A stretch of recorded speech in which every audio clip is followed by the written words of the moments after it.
install the calibration board for the shuttles, you need to remove the black background plastic, which I'm doing now. This is to set your work object for your top and bottom conveyors. So your drop-down menu, you're going to select program data. You go to work object data, show data.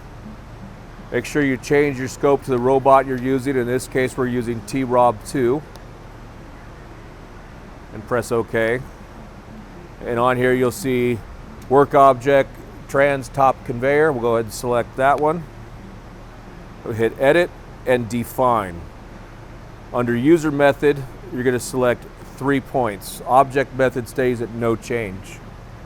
For your X1 and Y1, we can leave the shuttle in the same position. So you'll jog your robot to X1. You'll move your conveyor to the 0 position, and you're going to hit your X1 point first. And you jog your robot in.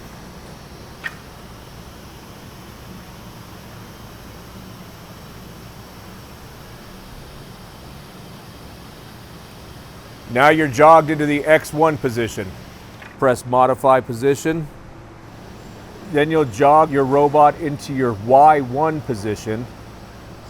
After jogging the conveyor and the robot down to the other end of the table, you will touch off your point again, and this is X2, and hit modify position.